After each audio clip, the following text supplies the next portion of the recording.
We got the latest Rams injury report and 7 things the Rams need to do if they want to make the playoffs. That's coming up next on Locked On Rams.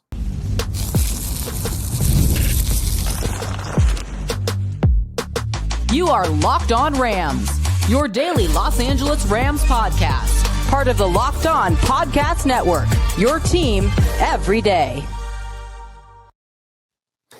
What is up, Ramley, and welcome to another episode of Locked On Rams, your daily podcast covering your Los Angeles Rams. Free and available wherever you get your podcasts. Locked On Rams, part of Locked On Podcast Network, your team every day. We're also available over on YouTube, so if you haven't yet, do us a huge favor. Head to YouTube, hit the subscribe button, hit the notification bell, and hit that like button.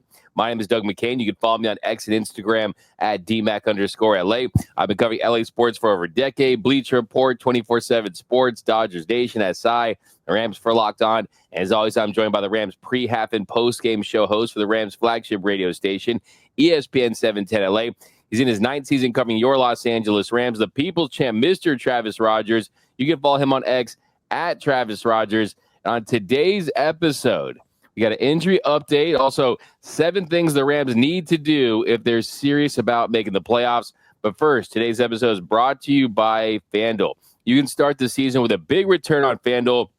New customers can place a $5 bet, and you'll get started with $150 in bonus bets if you win your first $5 bet. Visit FanDuel.com to get started. All right, Travis, so the Rams really are on thin ice when it comes to their playoff chances. I hate to use the cliche must win or anything like that, but yeah. I don't think they're at that point. It's about just winning a football game, looking like the football team we saw that won 3 straight. You go to New England on the road. But kind of the first big question I had was, will you get Rob Havenstein back with the way that offensive line looked, trying to break 3 new offensive line back into the fold? Well, Rob Havenstein, he missed practice for the 2nd straight day, and he's unlikely to play on Sunday. And then Joe Noteboom, he's been out for the 2nd straight day, and his status is doubtful as well.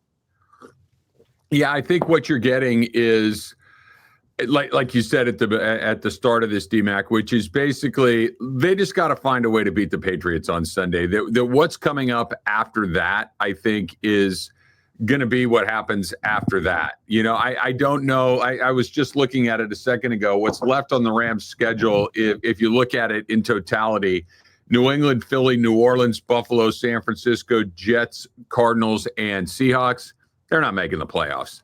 There are not 6 wins in that with the way that they've been playing. So you can't really look at it like that. You got to look at it to beat the New England Patriots, which you can do. You got to try to find a way to pull out what you pulled out against Minnesota, against the Philadelphia Eagles on Sunday night, who looked pretty good, who are going to be coming off of a long week coming into Sunday Night Football after what they did last night. So this is literally, this always drives me crazy when I hear coaches talk about this. This always drives me crazy when I hear players talk about it. We're not worried about what's coming up next. And I think for the first time ever, I actually believe it, that you just need to find a way to win in New England. By the way, this is what's crazy, doing the crossover with the Patriots guy, Mike DeBate, that the Rams have 1 more win than the Patriots. The Patriots are universally looked at as one of the worst teams in the league. The Rams have 1 more win than they do. Okay, so this is not they just got to find a way to win this game, and whatever else happens after that, whatever else you do with your offensive line, then you can start to worry about the Eagles when it's time to worry about they have to find a way to beat a bad team, and I think it's questionable that they're going to be able to do it. Yeah, I think that's the best way to put it, really, is you have to look at this as a 1-game season, like coaches like to say. And it's kind of one of those things where it's like, hey, go beat the Patriots. We'll see how you beat the Patriots, and then come talk to me about the rest of the season, because you're not making any assumptions, especially on the East Coast, and it's the Patriots. And, yeah, I mean, if you look at this list I got of 7 ways they can try to make the playoffs, the first one really is win the winnable games, because – look, you have 4 losses by a score or less, but the truth of the matter is you look at the rest of their schedule, you got New England on the road, Philly at home, Saints on the road, Bills at home, at San Francisco, at New York Jets, and then you finish your season with a Week 17 matchup at home against the Cardinals and then against the Seahawks. So, I mean, where are the winnable games in there, right? I mean, probably on paper, it's the NFL. You could look at 3 potentially, of course, but still, I mean, you have to also win games that you're not expected to win, that you're going to be underdogs in. But that's kind of the biggest key, is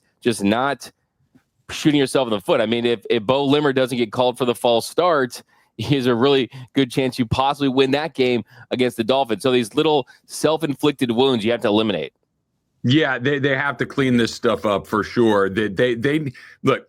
I keep going back to, can they do what they did a year ago, which is get hot at the right time, start to play your best football at the right time. And like you were just talking about, Doug, they got to clean up all of these little things. They got to make sure that they're not taking stupid penalties. They got to block up front way better than they have last week if they're going to have any semblance of this at all. The wins on paper, like you said, aren't there, but this is the NFL. Stuff happens all the time. But this is also week 11 of the season, right? This is not well, I mean, you kind of are what you are 11 weeks into the season. What the Rams have been is inconsistent. There at times they've looked like a pretty good football team. I thought that team that played against Minnesota on Thursday night was a good team. There was nothing weird about that. They didn't do it. They didn't catch a bunch of lucky breaks to win that game. They just went out there and played really well. I also saw that team that played the Raiders. That's a bad team. I saw that team that played against the Miami Dolphins. That's not a very good team at all. That team didn't get into the end zone a single time. So I don't know what's coming. I'm not entirely sure that Sean McVay knows week to week which group he's going to have or what they're going to give him. But New England is the right team at the right time, and you got to find a way to do it because they're not very good either. That's a great point, man. Going up to New England, I mean, if there is a team, they have improved, though. That's the only thing about New England is they've gotten better and better each week. So that's kind of the concern for me heading into this one, is the momentum they do have. But this is a Rams team that I think is talented enough to certainly go in there. But I think the second biggest thing they need is, if Matthew Stafford wants to be a Hall of Famer, right, he has to play like a Hall of Famer for the last part of the season, because Matthew Stafford has thrown at least one interception in each of his last 6 games.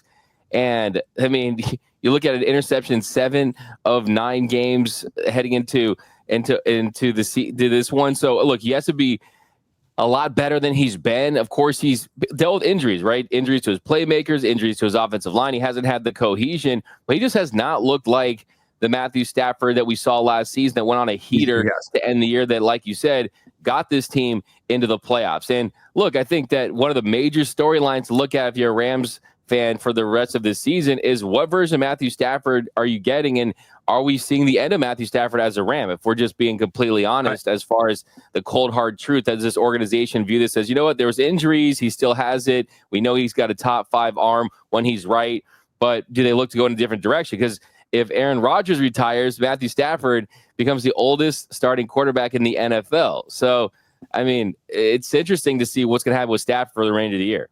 I think you're right. Turn on the TV, listen to the radio, read the newspaper, wherever you're getting your news about the Rams. Try to find something that has Matthew Stafford as the quarterback of this team beyond the end of this year. It doesn't exist, right? Like, everything is already assuming that he's down the road at the end of the year because he's still very expensive. The Rams are clearly entering a phase where there's going to be some sort of transition going one way or the other. So you have to deal with that as well. I think you're right. You know, and if the last, what are we at? We got 9, 8. If the last 8 go a certain direction, if the last 8 games of the season start to slip between the Rams' fingers, I think you're going to see the end of Matthew Stafford's Rams career before the end of this season. There just isn't a ton of reason to keep running him. You got to start seeing what else it is that you have on this roster. So I think that is a very interesting part of this as well, to find a way to figure out what it is you have beyond Matthew Stafford. But if you keep winning, he keeps playing. You lose a couple more of these in the next few weeks, and hey, let's see what else we have here is happening. And to your point, Doug, and to everywhere you read, Matthew Stafford as a Ram in 2025 seems pretty unlikely. As disappointing as that is, that's just the reality of the business of the NFL. And so enjoy it while you can. And if you want one more run, it's going to have to be on his right arm. But I also agree with what you said, D-Mac. Even in the times where he's had some help and had a little time, he has not been the best version of himself. You know, you and I are both huge Matthew Stafford fans. We like his game a lot, but this has not been a season to remember for him. Even in the games where he's had a little time and a little protection, he hasn't been at his best. Yeah, and the NFL comes at you quick, right? All of a sudden, it's kind of crazy. It's the good times at a 3-game winning streak. And now it's like, is Matthew Stafford going to be gone? I mean, I think that it's just the truth of the matter is when you look at the way the contract is structured for both sides, Stafford and the Rams, they definitely have flexibility and options to kind of go a different direction after the season. For me, what I look at is, hey, you have a Super Bowl winning quarterback. If you think you're going to contend, he could still be that guy. And I would like to see him with the Rams more than just the rest of the season. Because I look at this, Tom Brady, after 37, Tom Brady threw 290 touchdowns. That's kind of insane. I mean, comparing people to Tom Brady is not fair, but it's just a mind-blowing stat that I saw last night. I'm like, wow, that's unbelievable. That's the Brady and LeBron have ruined it for everyone. That is not how this is supposed to go. That is not the normal aging curve. The greatest for longest, right? But coming up next, we got other things that Rams the Matthew Stafford experience here in LA. Whether we're at the end, I don't think there's 290 more touchdown passes in that arm. I don't think that's coming. Yeah, that's a lot. That's a tall task right there. Give me half of those. Give me a quarter of those, and I'd probably be happy. But coming up next, more things the Rams need to do to make sure they give themselves the best chance of making the playoffs. That's coming up next on Locked On Rams. All right, with big wireless providers, what you see is never what you get. Somewhere between the store and your first month's bill, the price you thought you were paying magically skyrockets. With Mint Mobile, you'll never have to worry about gotchas ever again. When Mint Mobile says $15 a month when you purchase a 3-month plan, they absolutely mean it. Mint Mobile is here to rescue you with premium wireless plans starting at $15 a month. All plans come with high-speed data, unlimited talk and text, delivered on the nation's largest 5G network. So ditched overpriced wireless with Mint Mobile's deal and get 3 months of premium wireless service for just $15 a month. To get this new customer offer and your new 3-month premium wireless plan for just $15 a month, go to mintmobile.com/lockedonnfl. That's mintmobile.com/lockedonnfl. Cut your wireless bill to $15 a month at mintmobile.com/lockedonnfl. $45 upfront payment required. New customers on first 3-month plan only. Speeds slower above 40 gigabytes on unlimited plan. Additional taxes, fees, and restrictions apply. See Mint Mobile for details. And FanDuel, right? FanDuel. We're so far into the season. We're past the halfway point. It's getting cold outside. We're only a little bit away from our first. Oh my gosh, there's snow all over the game. So why not have your NFL action while you can with FanDuel, America's #1 sportsbook? Because right now, new customers can bet $5 and get $150 in bonus bets if you win that $5 bet. The FanDuel Sportsbook app gives you everything you need to place live bets on the NFL all in one place. So when you get a hunch in the middle of the game, you can check out the latest stats, view live play-by-play, and so much more on the same page where you place your bet. So visit FanDuel.com to join today, and you'll get started with $150 in bonus bets if you win your first $5 bet. That's FanDuel.com. Never waste a hunch and make every moment more with FanDuel, an official sportsbook partner of the NFL. And the Rams are favorites heading into New England, so put that into your calculations, folks. Go to FanDuel.com. And we are off and running here on Locked On Rams. Thank you for making Locked On Rams your first listen every single weekday. Free and available wherever you get your podcast. Locked On Rams, part of the Locked On Podcast Network, your team every day. We're also available over on YouTube, so hit the subscribe button if you have not yet. And also a shout out to those everyday listeners out there watching and listening to every single episode of Locked On Rams. Cannot thank you enough. We're going to start reading some comments with some mailbag episodes, so drop all your Rams takes down below. Yeah, that's crazy you point that out. I mean, I always get kind of depressed when the season starts to get to the back half. For me, it's always that Saturday of the college football conference title games. I'm like, it's over. It's really, but then now we get the playoffs for college football. You get the playoffs for the NFL. It's still a lot of football left, but man, it's like it goes too fast. The one that hits me is you're out here in California, we don't have to experience this. You only get it, through the television. You turn on the game, you're like, wait, why is there snow all over the ground when it's 80 degrees here? Yeah, exactly. You're like, oh yeah, we're at that part of the season where you get the snow game. It's coming. It's coming for sure. But hey, still a lot of football to be played. And the next thing I need to see, Travis, I need to see Bo Limmer starting back at center. Bo Limmer has been a difference maker this season. He's given them stability, some cohesion. He started 7 games this season, hasn't given up a sack. He's given up just one hurry and just one pressure. And he was big in the Rams' big 3-game winning streak. He started each game, and as a whole, the offensive line gave 1 sack when he was starting in those 3 games. And you take Limmer out of that starting lineup, the Rams gave up 4 sacks in 1 game against the Dolphins. And when you are the center, you're making protection calls, you're pointing out blitzes, you're doing a lot of things that really help Matthew Stafford if you're doing it the right way. And his absence was felt in a big way, and the Rams lost to the Dolphins. Money. This is what we're talking about. They paid Jonah Jackson. They got to see if it works. This is not complicated. Everything that you said, D-Mac, is right. The difference is Bo Limmer doesn't make any money yet. That Jonah Jackson got paid as a free agent. He was a high dollar acquisition, and this is, never forget, a business, and they want to see if their investment can bear some sort of return.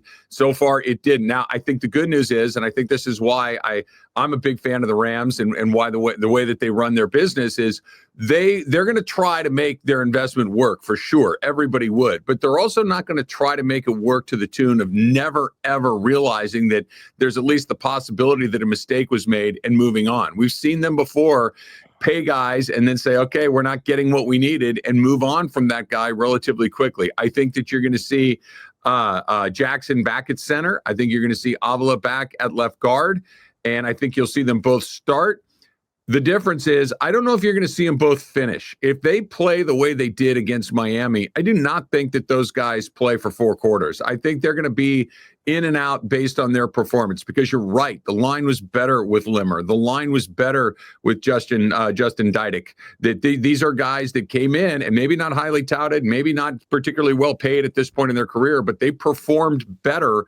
So I would not be surprised if maybe by the second quarter, or certainly by the second half, if you get a repeat of what happened against Miami, that you see those guys back in the lineup.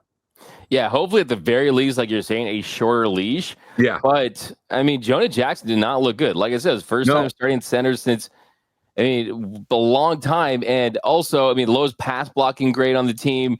And you're on the same line where you had Joe Noteboom that gave 6 pressures and a sack, and you are the one that had the lowest pass blocking grade. You had that bad snap that went over Matthew Stafford's head that proved costly. And I think that you bring a really good point about Steve Avila and Jonah Jackson and kind of the sunk cost fallacy with Jonah Jackson. But I look at it this way, is that Avila is the guy that's going to be here for the long haul. And he's the one that you want to work out at left guard. And he didn't have his best first game back, but the second half he started to really settle in. He looked more like the Steve Avila that we saw that was really, really good as a rookie. Yeah. And the truth is that even though they did give Jonah Jackson 3 years, $51 million, the way that contract is structured, you can get out of it after this season if you really wanted to. So I think that if you had to pick which Ram do you want to see have success at that left guard position, it still has to be Steve Avila. Oh, yeah, no question about it. And look, Avila proved last year he's a really good player. He is a really good NFL player. I think the idea to move him to center may have been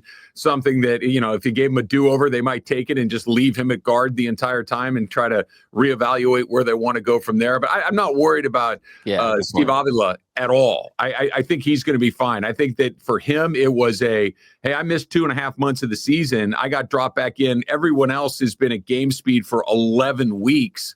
And he just got run over. That just was a bad game for him. I don't worry about him long term. Jonah Jackson, I don't know if he's the answer, and I don't think he has to be. Like you said, the contract is certainly something that you can move on from in relatively short terms, but they are paying him right now. They want to see if it's going to work, but I would not be surprised if Bo Limmer finishes that game, even if Jackson starts it. We'd love to see that. And also, how about some more Omar Spades? Because we heard all the hype about Omar Spades heading into the season. And then when he does get his opportunity, the defense looked a lot better.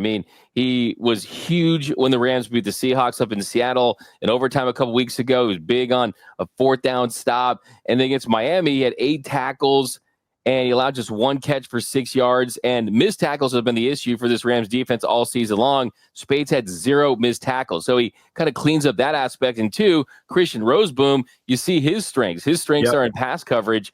And I think you look at how they complement each other. Omar Spades kind of cleans up some things for him. So I want to see him on the field as much as possible, given this Rams defensive spark in that position group. I think you nailed it. I think that's your combination right there. I think it's that Roseboom and Spates combo that it looked pretty good. This is a group that had struggled for a good chunk of the season. Spates comes in there and like you said, it's kind of calmed everything down. That spot where they were very vulnerable, they were less vulnerable. So I think that's a good sign. Look, as frustrating as the offense has been, every time I get, tied up in the offensive line and why this guy's not performing and why is that guy regressing, go look at the other side of the ball. And you're talking about guys like Spates, talking about, Justin Turner and Braden Fisk. That speaks for itself. But that defensive unit, like if you're looking at that graph, it's ticking up in the right direction for sure. So a lot of positives on that side of the ball, no doubt. No doubt about it. A couple more after the break and things that the Rams need to do if they're serious about making the playoffs. Not going to spoil it, we're going to talk about, but hashtag free Blake Corum. That's coming up next on Locked On Rams. All right, so time is it's our most precious commodity. So why are we all wasting it scrolling through the same mind-numbing nonsense hours after hour after hour? How can you spend it wisely to improve yourself, right? Here's how. Hillsdale College is offering more than 40 free, that's right, free, F-R-E-E, if it's free, it's for me, online courses, including Constitution 101, the meaning and history of the Constitution, Introduction to Free Market Economics, The Great American Story, A Land of Hope, and a brand new documentary-style course on Marxism, socialism, and communism.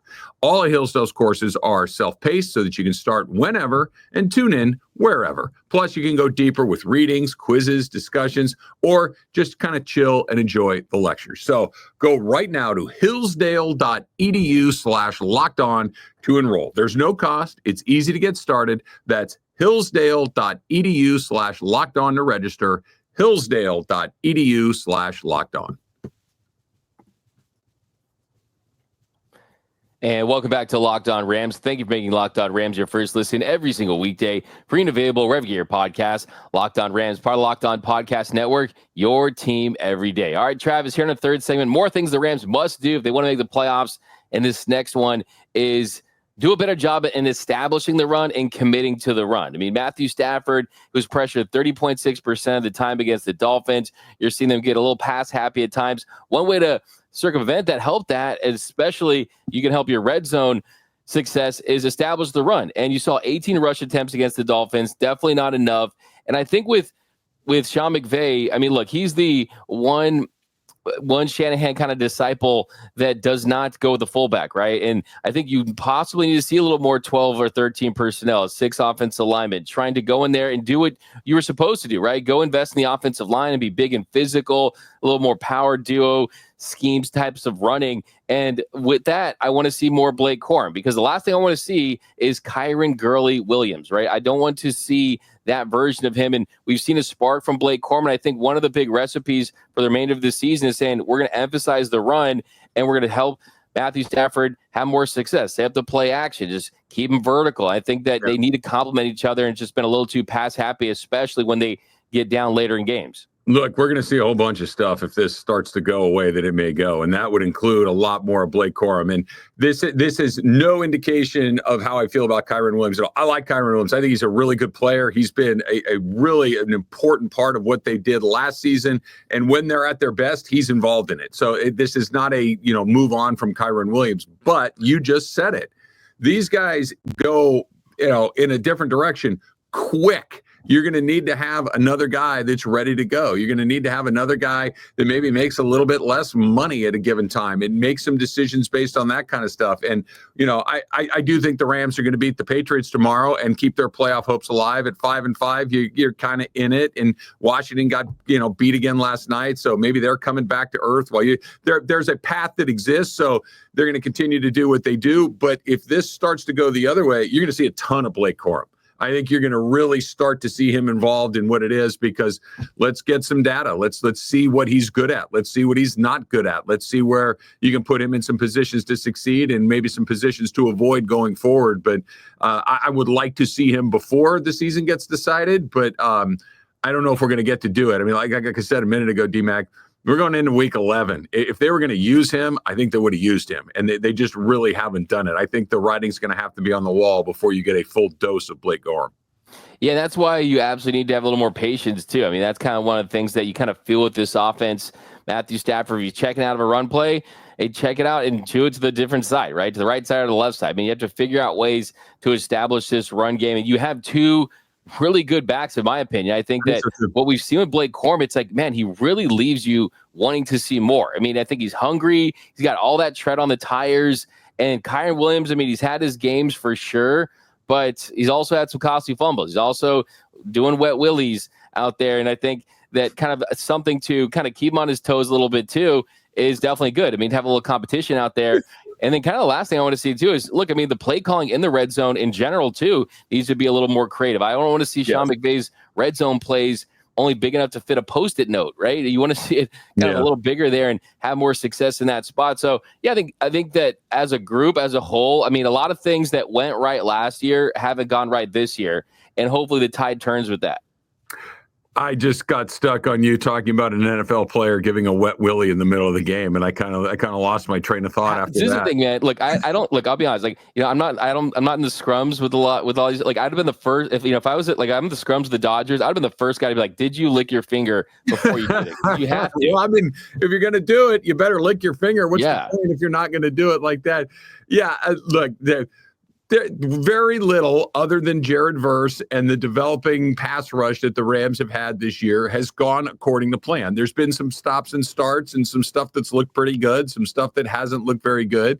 The red zone stuff that you brought up a second ago is still the red zone stuff from last year and the year before, that this is something that they seem to struggle with. They get a little, bogged down in that part of the field.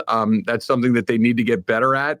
But I think we are at the, you're kind of looking over the edge right now into what the back half of this season.